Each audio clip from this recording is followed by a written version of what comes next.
Good morning, everybody. Thanks for joining me here today. First of all, I want to say again, thank you to Team Manitoba for all you've shown through this unprecedented time, for your strength, for your empathy, for your courage, for your resilience, for your kindness to one another, for your willingness to step up. Je tiens à remercier l'équipe Manitoba pour tout ce que vous avez montré, pour votre force, votre empathie, votre courage, et votre résilience. This year has been a year like no other. COVID-19 has handed us new challenges, and even greater than before. Yet this year has shown Manitoba and Manitobans, in most cases, at their finest.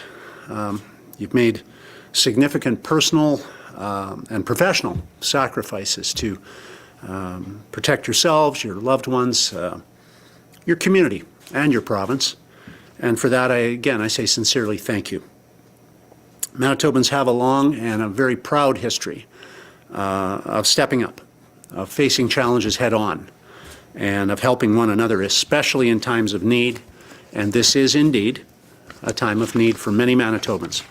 Les Manitobains et Manitobains ont une longue et fière histoire d'intensifier, de relever les défis de front et de s'entraider, surtout en cas de besoin. At the very beginning of this pandemic, some of you will recall, we launched a program called HelpNextDoorMB. It was an online tool to help connect volunteers with Manitobans, seniors in need of assistance, people who needed help with grocery shopping, shoveling a walkway, picking up a prescription, offering to check in on a loved one, things like that. Since the creation of HelpNextDoorMB, more than 7,000 Manitobans from 176 cities and communities have signed up to help someone in need, and that speaks to the quality of Manitobans, their generosity. The need is still there, and as we approach the winter months, and with many Manitobans doing their part and staying home, this can be a very lonely time for many people. It can be an isolating time for many Manitobans, especially our seniors. And so today, I would ask Manitobans to sign up at HelpNextDoorMB, or take the moment to refresh your profile if you already have, and I thank you for that. This is a time where your help will be needed, and it will be appreciated. And I know Manitobans want to help. I mean, saying that over 7,000 Manitobans signed up gives me the confidence to say that we're going to get through this pandemic together, because we have a willingness to step up and help one another. So today, I'm calling on Team Manitoba, that spirit that we've demonstrated many times in our history, to once again shine, and I'm asking you to step up and help where help is needed. Aujourd'hui, j'invite à nouveau l'équipe Manitoba à briller, à intervenir, à aider là où de l'aide est nécessaire.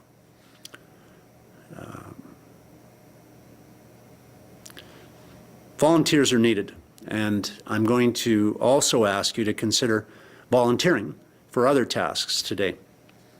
We have 19 test sites and more coming, and I need Manitobans to join with our frontline civil servants and others who are already helping in many, many ways in this pandemic to have their backs, to help folks who are involved in going and getting tested in various ways. For example, at the test sites themselves, and to support screening at health facilities, and to provide other health system supports to assist our frontline workers. HelpNextDoorMB, you can sign up. The service will be launched in the Winnipeg and Prairie Mountain Health regions first, and then there'll be further expansions throughout the province to be considered in the coming weeks. I encourage Manitobans to sign up on HelpNextDoorMB, create a profile, and then you'll be able to select the region of the province where you might like to help and an area of interest you might like to help with. And I should mention that a criminal record check and a vulnerable persons check will be automatically performed to ensure the safety of users. But once approved, the volunteer's contact information will be shared with the respective regional health authority to follow up when a match is identified, when your help can be used. And I am sure that our RHAs around the province will be looking forward to your response to this. Manitobans can visit HelpNextDoorMB CA directly, or they can follow the links on manitoba.ca/COVID-19. Today, I am also pleased to announce the next phase of our comprehensive public engagement strategy that will invite Manitobans to provide their feedback in a variety of ways, including telephone town halls, stakeholder roundtables, and online surveys via EngageMB.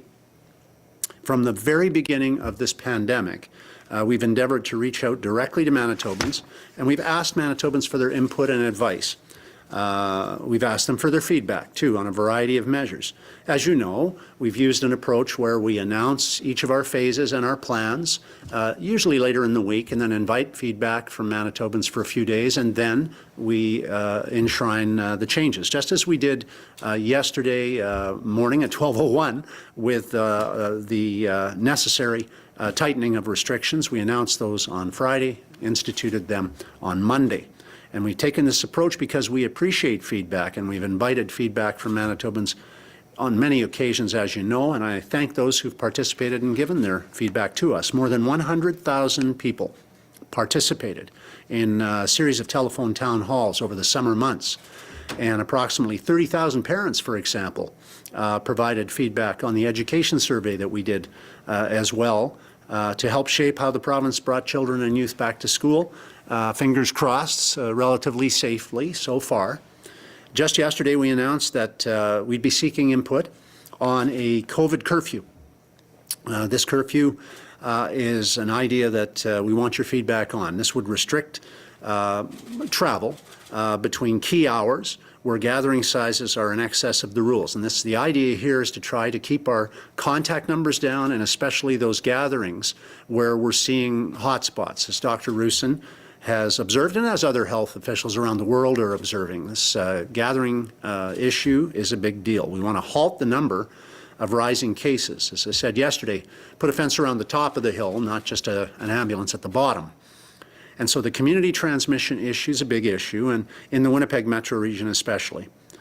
Now that survey is now live, and I can tell you, I just came from a meeting with health officials, and I was told as we were lifting the meeting that just during the meeting over 500 people went on and gave us their feedback in just a little more than half an hour. So that's pretty incredible. 3,000 Manitobans gave us their input overnight.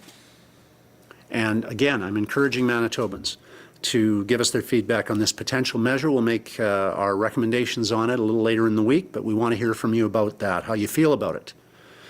As well, as part of our public engagement strategy, our government will host a weekly town hall, telephone town hall, and a report from the previous week's town hall will be shared with Manitobans. So this week we're going to be asking you for your perspectives this Thursday, November 5th, on this enforcement issue. This week's theme is enforcement of COVID public health and emergency orders, and the topics will include your views on the COVID curfew in the Winnipeg metro region, how it could be enforced, and a question and answer portal will be available to you on Manitoba's pandemic response system as well.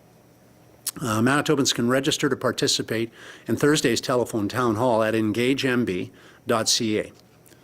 Now, some of you are saying, I've heard these comments, you know, we just go ahead and do all these things, but the fact of the matter is, this is a societal challenge that is best addressed by having people buy into the proposals that we make. No amount of government planning or government insistence is going to, and we've proven that. My stern daddy appeals to you to follow the rules have not fallen on deaf ears entirely, I hope, but for some people they just don't seem to get the message. But the more people that do, and the more people that have a chance to participate in the design of our programs, I feel the better possibility that they'll work. And so we're trying to do here in this unprecedented time is design programs that have your support and your buy-in, because that's the only way that we're going to be able to arrest this pandemic curve. So Manitobans can register to participate Thursday. If you would like, go to engagemb.ca And we're also launching a series of targeted virtual stakeholder roundtable discussions to help gain feedback and input for Manitoba's path forward in the fight against this pandemic. I've said it before, and I will say it again today. This is a marathon. This is not a sprint. And if we keep working together as a team, guided by our values of compassion and courage and foresight, we're going to get through this thing together. I look forward to hearing your feedback as we move forward in this fight against COVID-19. I want to emphasize we need the help of all Manitobans to get the messages out and the message across. When we were abiding by the fundamentals, we were beating COVID. And some of us lost our way, and now COVID is beating us. We need to get back to the fundamentals and flatten our COVID curve, and we need to do that now. Now, I know it's a temptation when times are stressful to look at blame placing and finger pointing. I come from a sports and business background where I've seen people do that. But you learn very quickly when you're in sports that that's not helpful. And blame placing when times are tough, just blaming the coach for everything isn't going to help. We have leaders. We have healthcare leaders that are doing their absolute best, and they need your support now when times are challenging. They would appreciate it now, probably more than they would have when things were going really well for us. And I'd ask you to stand behind them and with them as they do their very best at this time. It's crucial we all follow the fundamentals. Stay home when you're sick. Stay home if any member of your family, as Dr. Roussin emphasized yesterday, and Lynette Siragusa did as well. Stay home if any member of your family is sick. Wash your hands. Practice good hygiene. Cover your cough. Physical distancing. Practice physical distancing. Wear a mask. Limit your close contacts by 75%. Please reduce your close contacts. If we can do that over this next few weeks, we got a shot at having a better Christmas. So let's make sure we do that.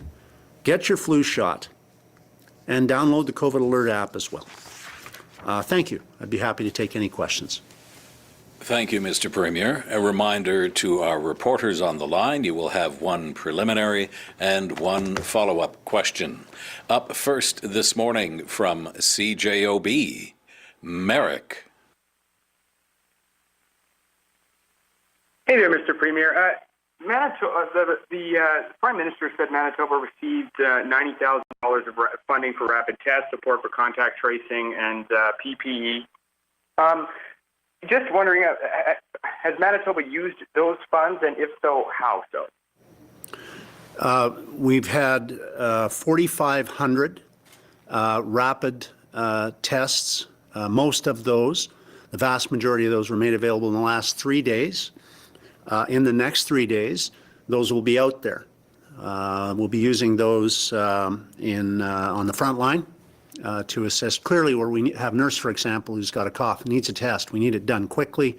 We need our frontline people at the front line. That's where they want to be, but they can't be there unless they have this rapid test capacity. So we thank the federal government for beefing up the order. We look forward to receiving additional rapid tests. The testing equipment is important also for folks who live in remote communities, and I know that people like Chief Glenn Hudson up at Peguis, Arlen Dumas, our Indigenous leader, are going to be happy to hear that the feds are going to make those rapid tests available. And I know they'll be happy to know that we're going to make sure that those rapid test materials are available in northern communities, including Indigenous communities, to make sure that folks don't have to wait or travel to Winnipeg in order to get tested.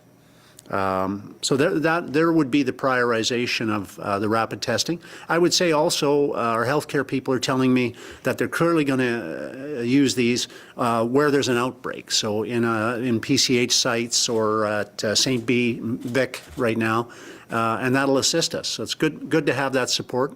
We appreciate it. Of course, the feds centralized the purchase of those, so they blocked our ability to buy additional ones, but they're now making some available, and we thank them for that. And in terms of the NextDoorMB initiative, why aren't we hiring workers rather than asking for volunteers? Well, because most of these tasks that we need here are not highly skilled, permanent civil service needs. They're surge needs. And we have a pandemic right now, and so in the interests of time and in the interests of, frankly, taking advantage of the caring nature of Manitobans a bit, we want to access some help quickly. And it's not a time to permanently expand our civil service because of this pandemic. We're all hoping and praying this is a short-term need for surge help. And that surge is there right now, so we're asking for Manitobans' help, and I ask Manitobans to step up as they always do and do the right thing and help us here. From the Winnipeg Sun, Josh. Good morning, Mr. Premier. You touched on people asking, well, why aren't we doing this now? The Mayor, Brian Bowman, he basically asked the same thing yesterday. If we're going the public engagement route on this, why was this not done prior to going to Code Red? Why was this as an option? It was potentially on the table, not being looked at when we went to Code Orange as a potential eventuality when it comes to curfews. If this was something even being kicked around back then, why are we doing this now? Because we're delaying in the middle of a spike of cases when this could potentially, if it is on the table, be something that would help lower those contacts. Well, frankly, Josh, there's always room for backward looking. We're looking forward now. We brought in Red in Winnipeg yesterday, and yesterday I announced the idea on the same day of going to a curfew. It is something that's been done in some other jurisdictions with effect, and so I think it's important when you're restricting people's freedom of movement, as we'll be doing with this, that we make sure we ask the public for their views on this first, and then we'll implement it if the public feels they can support it. But we need public buy-in to make it work. You know, Danny Smythe and his guys have a lot to do. And we're asking for their help in this. Obviously, we'll need the City of Winnipeg Police in particular, RCMP potentially in the capital region to assist us depending on the design of our curfew. And so it needs to be coordinated, needs to be done properly and right, and it needs public buy-in because that's what we want. We want to reduce the number of contacts, and a curfew may well help us to reduce the number of these things like the big house parties that have been happening and things like that that are, according to Dr. Rusin, leading to hotspots and leading to massive, relatively massive uptake in COVID testing as a consequence. We need to address that. We're looking to address it potentially in this way, but we want the public to be engaged first. And with the program that you're announcing today, looking for volunteers, do you know how many volunteers are required to meet that surge that we are seeing? Is there ballpark on the numbers that are required or needed? Yeah, that's a great question, and it's a moving target, as we can all understand. We have to be willing to adapt and quickly, and so having surge capacity is really useful, Josh. You get this right away. If we can have more people volunteer than we need, that's good. If our COVID numbers continue to go up, we're going to need more. We'll be able to access help quickly. That's a great thing to have, a great position to have. This spring, we had over 7,000 people sign up to help, and we didn't need that many people to help. That was great, though, better than the other way around. So again, I'm encouraging Manitobans that can help us with this surge need that we have, and we all hope that this is a short-term thing, and that we don't need everybody, but I'd like to have more than enough help out there to back up our frontline people, to make sure there's additional support there. We have the training for already underway, as you know, at Red River. Great subscription there. Graduated already a number of people to help on actually doing the testing itself, like the nasal swabs. I don't remember the medical term right now, but the nasal swabs. But on a lot of this can be help doing things. I'll give some examples. This could be helping just with respect to directing traffic. Our wait times are coming way down, and that's good, but they could go up. We don't know, and if they go up, we're going to have more of a traffic challenge, so we need help with that. Checking in people. Doing the registration. It's not a highly technical job, but it's an important job, and we want to be able to have help there. Screening, initial screening when people come to test sites. Heck, friend of mine went with her kids to and waited for, this was back a couple of weeks ago, waited a couple of hours with her kids in the car. Just having somebody there that would have given her a bottle or two of water for the kids, that would have been beautiful. So these are the kinds of things we're looking for help with, Josh. And I think also there may be other roles for people to help right in healthcare facilities. Temperature takers might be another example. These are the kinds of tasks we're looking at. I've just given you some examples there.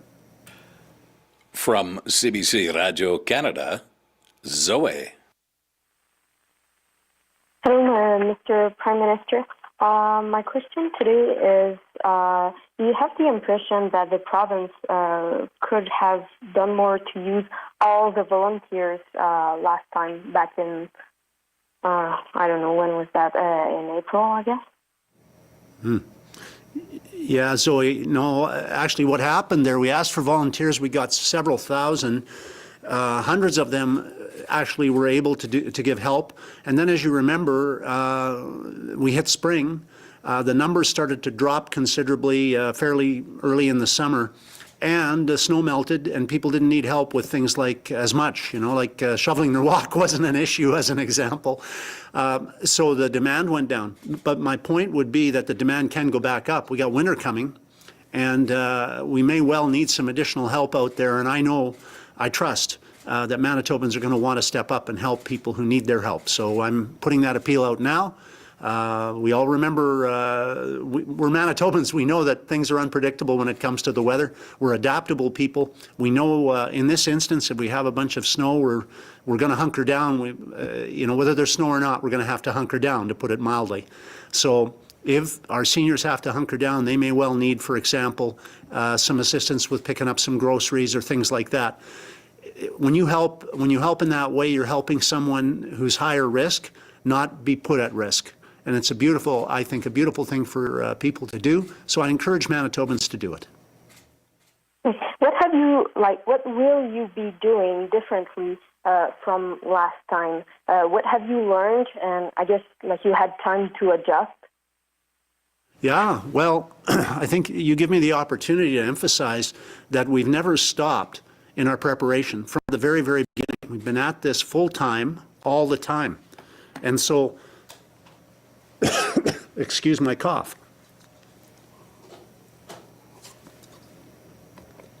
People have made the observation that we took down our incident command center. And I have to be very, very clear with members of the media and the general public. The incident command center is in place when we were in shutdown, when we were in lockdown in the spring. When we came out of lockdown, we didn't shut down our organization. We had what was called the Provincial Respiratory Virus Steering Committee, much the same membership as the Incident Command Center without the necessity of a lockdown, but still coordinating activities, never stopped working. Co-chairs of that Respiratory Virus Steering Committee, Dr. Brent Rusin, Lynette Siragusa, never stopped, work continued, and so that was going on throughout the summer. Now we're back into red in the city of Winnipeg, command center's back up and running. Assertions made today by someone in the media that emergency measures people haven't been consulted. They've been in every meeting from March till now.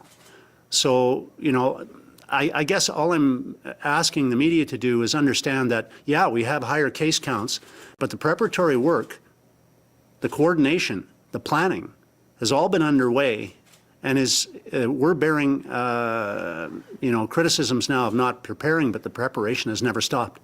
It's been ongoing. From CBC Manitoba, Bart. Hello, Mr. Premier, not Mr. Prime Minister, although I appreciate the promotion. If you're genuinely interested in soliciting public opinion about the curfew, why not commission a valid scientific survey with a random sample, free of confirmation bias? Well, Bart, I think that the way we've been doing it has worked reasonably well.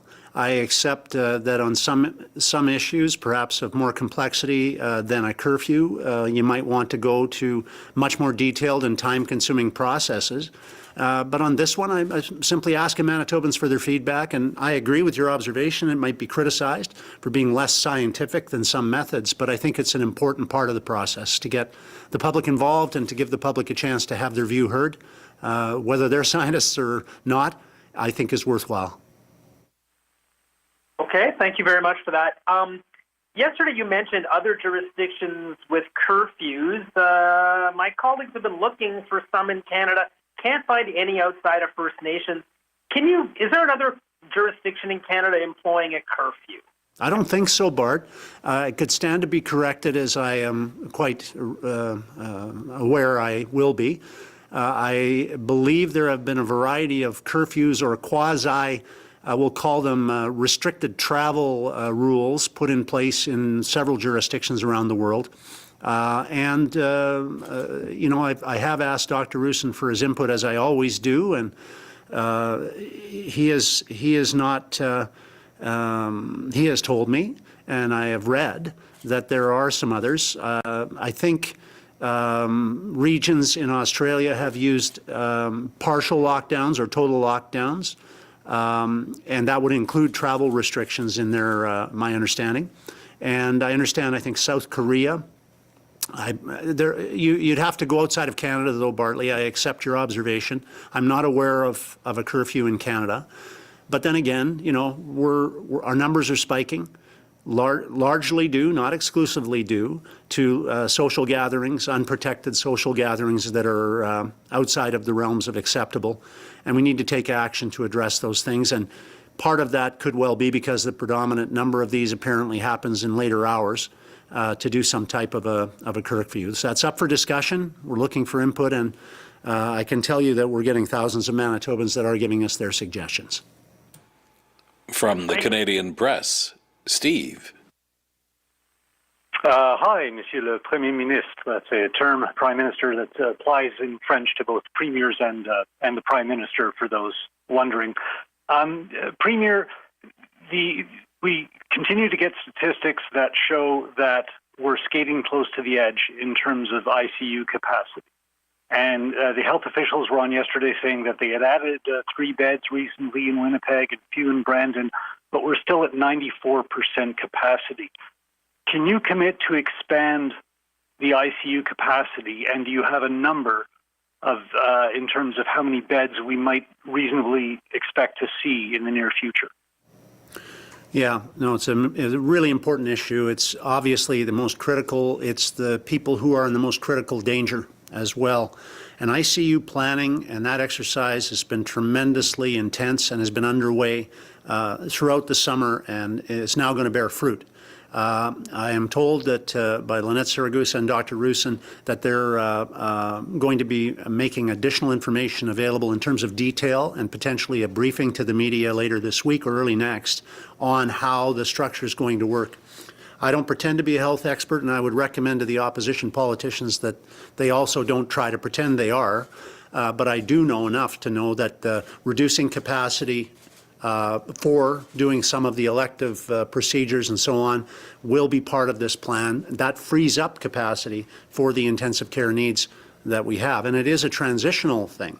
So it's not a cascade. It's not an immediate shut down all elective surgeries 100% type of deal. But I'll let the experts give you the better briefing than I could possibly give.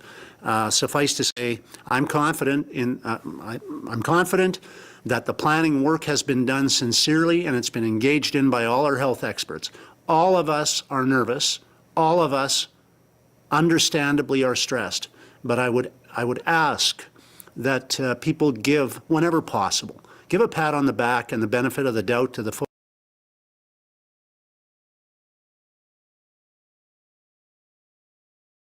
It's a tendency.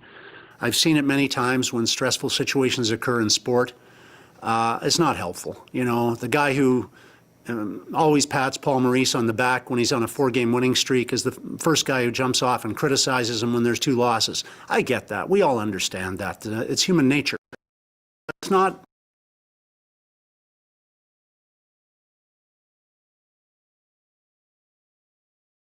And I'm seeing some of that right now, and I don't like it. People have genuine reasons to be concerned. Inflating fears with people isn't going to help.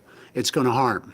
And it is hurting people. I'll have more to say on the mental health supports we've offered in the coming days, but we're going to continue to expand those mental health supports. And it's an example I'll highlight because we've had great uptake, sadly, from Manitobans who need that support, but their support has been there for them. But I would just urge people to be careful and studious in their observations, make sure they're being fact-based. For example, someone observed, a commentator observed that we shut down all summer. I think it was a political person. They maybe had another agenda. Our testing ramped up over the summer to the point now where we're up over 3,000. We didn't do it in one day, but we did it, and we did it gradually, and it quadrupled over the summer. That doesn't happen unless you're working at it. Our procurement of PPE, remember in the early days, there were real concerns about shortages of PPE. We have backup PPE now in virtually every category for 6 months, for a year now, with the help of Manitoba small businesses. Since March, we procured 150 ventilators, as an example. That's a big deal. And that tags back, Steve, to your question about the ICU planning. Hundreds of nurses hired, 1,300 nurses hired since last July in Manitoba. This summer, an additional 200 of that number, 277 just this summer, 81 in October. All of this planning, all this work has been ongoing throughout the summer months. So the assertion that work isn't happening is absolutely wrong. PCHs, screening, work, the early rules about single-site staffing that assisted us and that continue to assist us, visitation planning to allow seniors to have a chance to get together with family and with, well, not friends, I guess, because it's limited in number, but to have visitors. All of this planning, all this work has been ongoing. It's never stopped. And so, again, I'm sounding defensive, but I think it's important to understand for all Manitobans to understand, we've been on this, our senior health people have been on this, we've been working our tails off throughout the entire period since COVID got here, most of us without break, and the fact of the matter is that as much as it's challenging right now, ultimately all this work will pay off if we persevere and if we stick together as a team. That's essential at this time.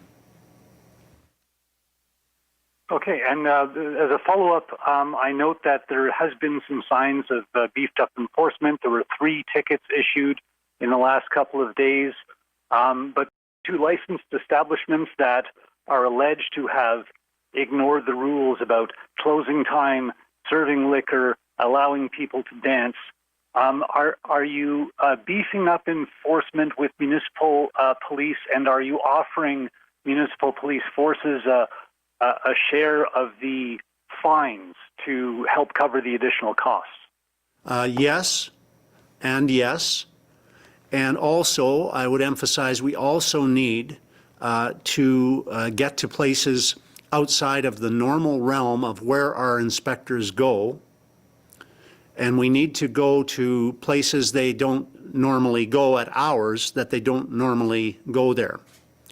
In other words, if we're going to shut down loud, raucous parties at 1:30 in the morning, we can't do it between 8:30 and 4:30. And so these steps are underway.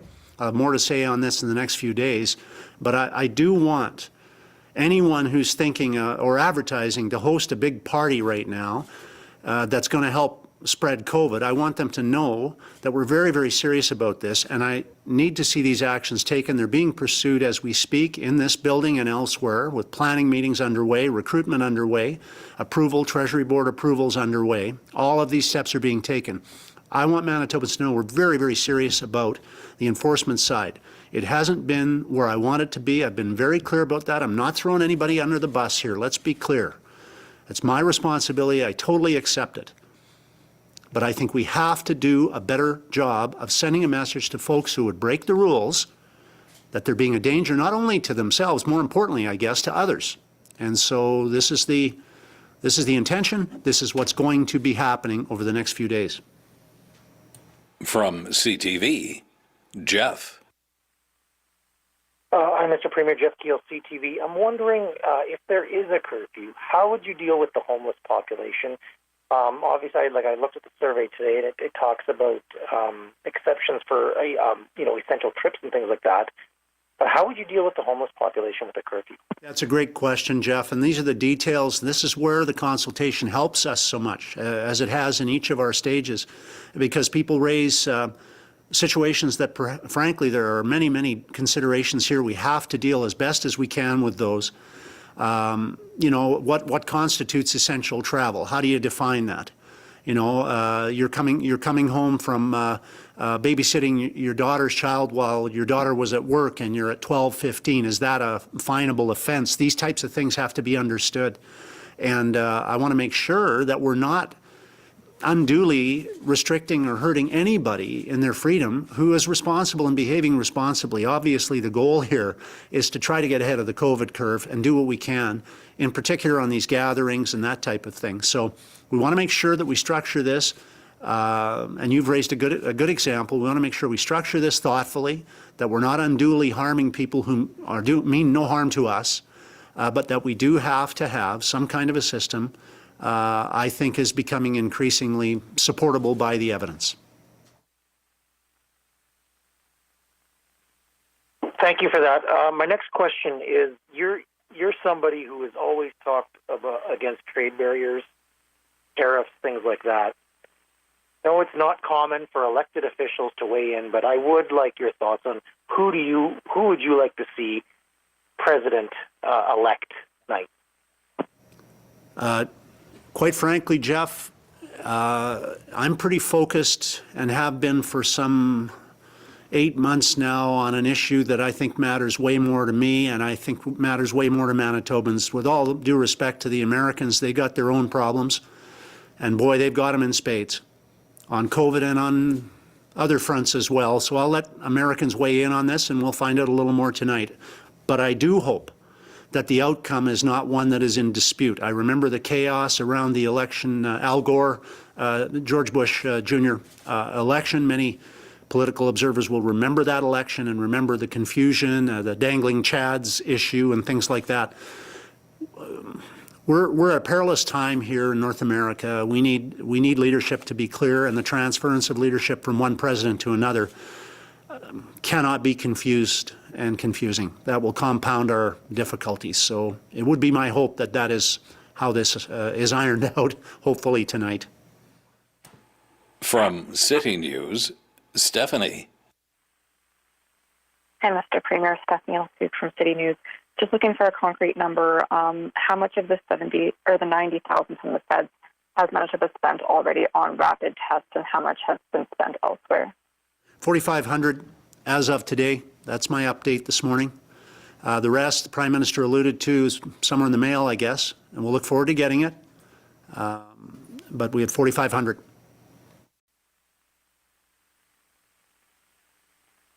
Okay, and then we're just hearing from business owners who continue to voice their concern about not having enough support to be able to survive in this time. Just wondering, is your government comfortable or happy with the amount of support that they're giving to small businesses in the hospitality industry? Yeah, there's a false report in the media today, very misleading, which outlined that our programs were somehow surpassed by other provinces. In a couple of categories they are, in terms of the stated number budgeted for the program. But when you get under the surface and do your research, you find out that those programs didn't actually deliver money. Or there was so much red tape involved that people didn't bother applying. When I say our programs are well designed, I mean it. Our programs have got money out the door quickly, without a lot of red tape, to, in the GAP program example, 10,000 small businesses. We've got hundreds of testimonials from people thanking us, and I haven't read a story about anybody in any media outlet that is supportive of these programs. So I'm going to ask the media to consider balance here. We have a wage subsidy program that covers off 50% of wage, up to 20 employees, up to $5,000 per. That's a $100,000 program. Tell me which other province has a program like that, that delivers on the benefits, that actually puts the money out there. We've got tens of millions of dollars going out to our small businesses every week, and I know it's not enough. I come from the small business sector. I understand this. I understand that it's an awful time for our small businesses. But to suggest that we're not stepping up with programs and delivering the money quickly, we are so. And we have been lobbying the federal government on areas where their programs need to step up too. And one of those is on the business overhead side on lease costs and rent costs. And the federal government has said they have a program. I have raised this with the Deputy Prime Minister. I've raised it with the Intergovernmental Affairs Minister. I've raised it with the Prime Minister repeatedly. We cover wages. The federal government covers over the two biggest costs for small businesses are the rent and lease costs and their wage costs. We're on the wage thing. Now, granted, we're not a big help to companies that have 500 employees, and I know that, but we don't have the treasury for that. But we are helping the small businesses tremendously. And we've helped over 20,000 people get their jobs back by partnering with our small business community. So just for once, I'd like some balance and some detail in the investigative work that people are making when they make the assertion our programs are, quote, miserly. They need to do their research. Saskatchewan has been cited as having more generous programs than us. On paper, they have two GAP programs, a $5,000 program, ours is $6,000. Okay, and they announced that early. Ours is $6,000, theirs is $5,000. Sounds to me like ours is bigger. But here's the important thing.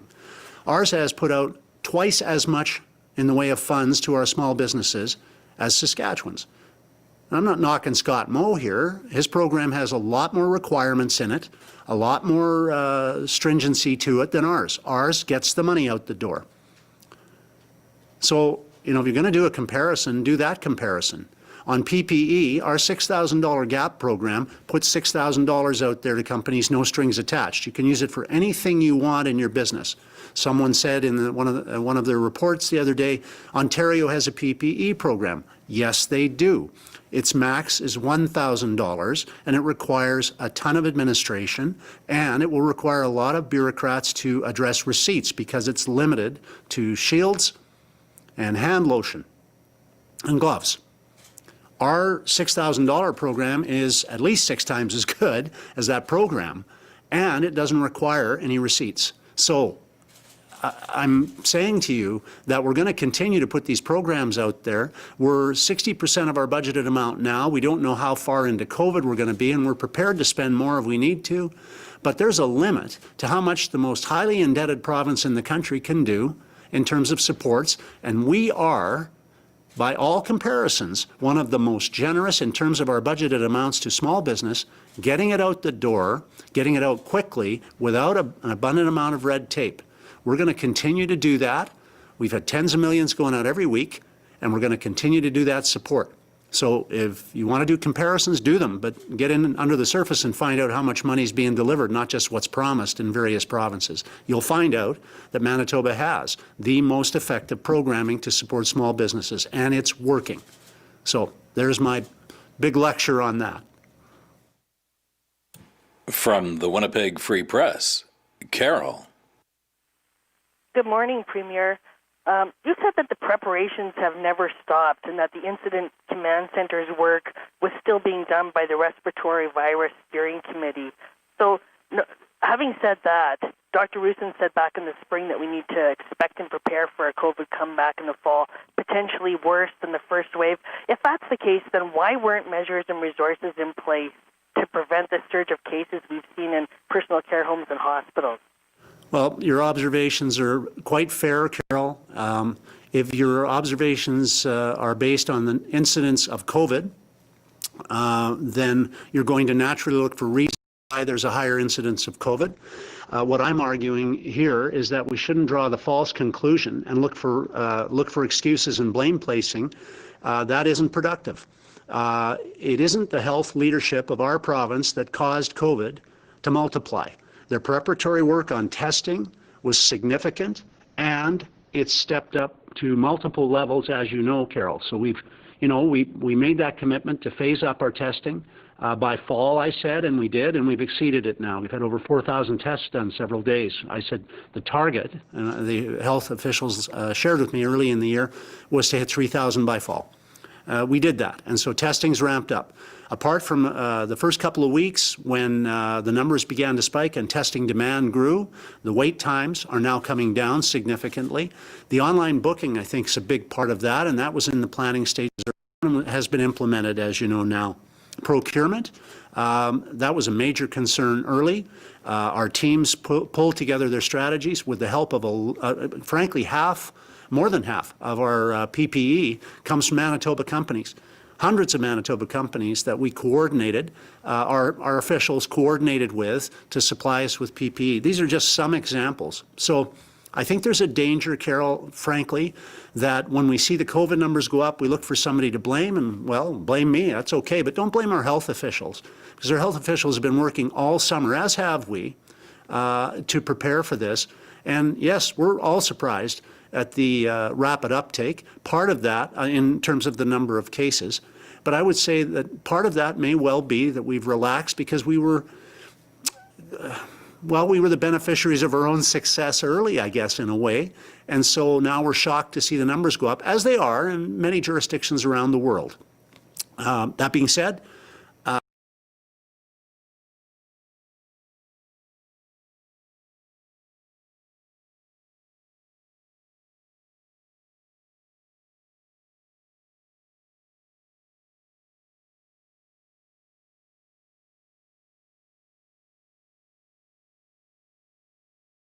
time of this COVID pandemic, and they will continue to be. Okay, so in personal care homes and hospitals where there have been, outbreaks,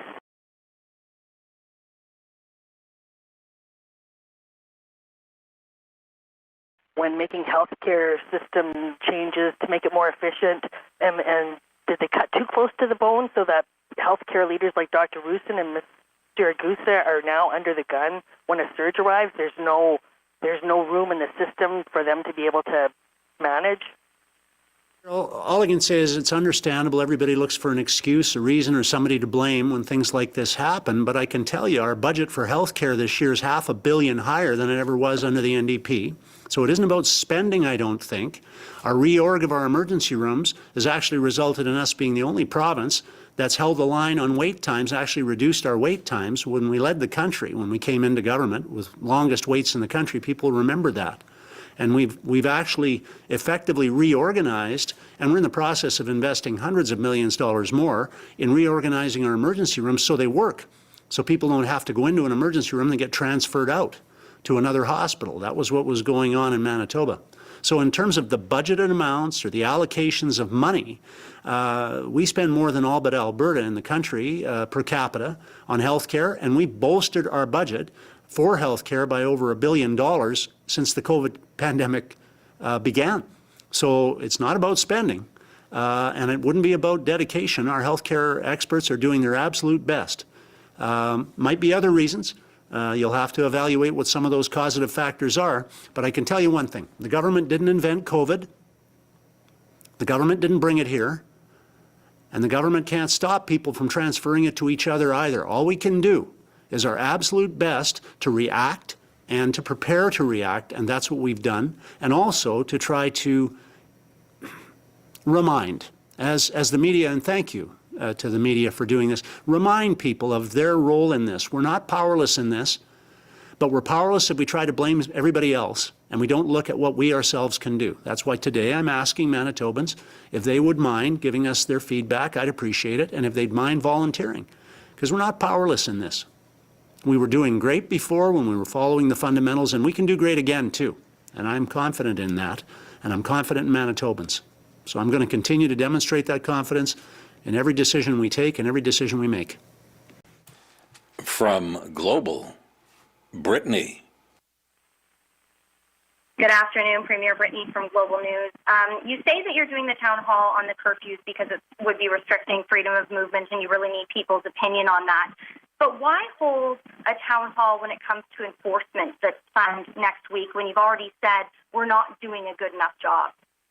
Yeah, we're stepping up efforts there. Brittany, you've been on this. Others have been on this for a long time. And I have said, and I'll say again, I'm not satisfied with the degree of ticketing and fining that's had to happen. And I base that on the certain knowledge that Dr. Roussin has shared with me that some of the leading causes of our new cases are people who are violating the guidelines, in particular on the gathering sizes and so on. So, no, we're not waiting to step up those measures. Some of the detail, though, Brittany, I think is fair, needs to be discussed, and I'd like input on that. The bulk of the input we got, apparently last night, there were 3,000 Manitobans who got on the website and gave us input, and it's I don't know what it is now. It's going up every minute. Is on the curfew itself and ideas around the curfew and penalties. What happens if you violate it and so on. So there's going to be there's going to be a plan. It'll be developed and it'll be implemented based on what Manitobans have advised us on and our experts agree with. That's the marriage we've followed throughout this process. And as you said, the majority of these issues seem to be happening later at night when there are those large gatherings. The information we've gotten from a number of people is that it's been really difficult to report those. 311 closes after 4:30. It's not open on holidays. The police have already said this is not something that they plan on enforcing. So how are people supposed to be going ahead and reporting when they're seeing these large gatherings and these large events that are happening, after 9 o'clock at night? That's a great point, and in our many discussions on this and related issues come up that there has to be a better way to get that input from people and react quickly to it. So you hit the nail on the head with the observation.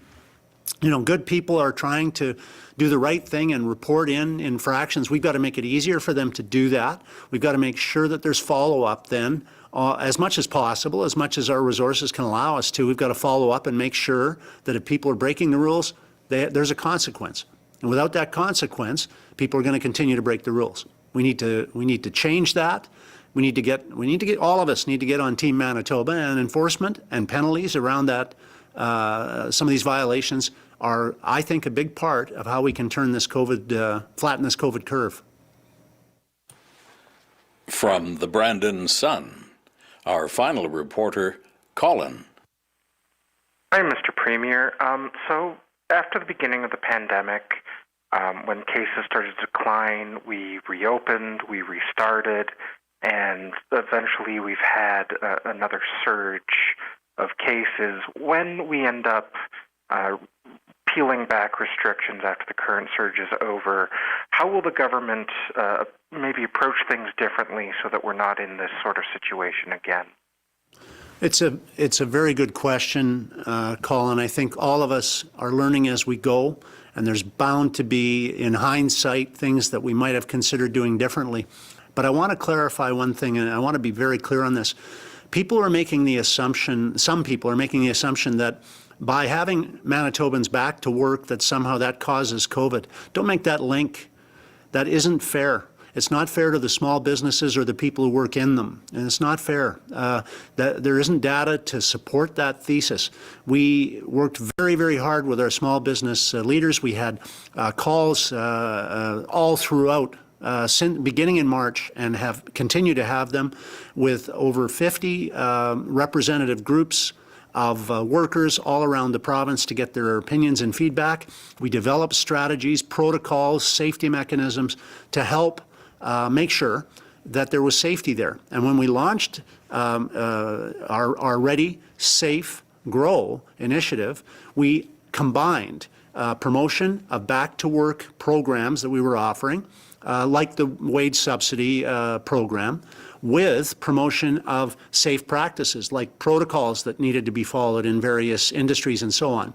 In fact, over 60% of our content and advertising has been focused on the safety piece. But to argue that somehow simply that reopening the economy caused COVID is not a data-supported argument. It's a dangerous assumption. If we have to go further with shutting down the economy, there are, as Dr. Roussin has said, real consequences for Manitobans that are very harmful. And it isn't fair to say, okay, well, let's just shut down the entire economy and close all the businesses, and then we can beat COVID. It's not that simple. It's, in fact, dangerous to work on that supposition. So what we've always tried to do is balance the arguments for safety, which I make at every press conference. There have been over 70 of them, by the way. And at every one, I will emphasize the importance, and I appreciate when it's repeated, and Dr. Roos and Lynette Siragusa do as well, Cameron Friesen does very frequently as well, the importance of the fundamentals to keeping control of COVID. It is a very, very nefarious adversary, and we need to keep mindful that we are not powerless in this. Manitobans, the government doesn't spread COVID, it's spread by people, and sometimes it's done without any ill intent. Honest people transfer COVID, and they don't mean any harm by it. They may be asymptomatic. I don't want to stigmatize people who have got COVID here. That's not what I'm wanting to do.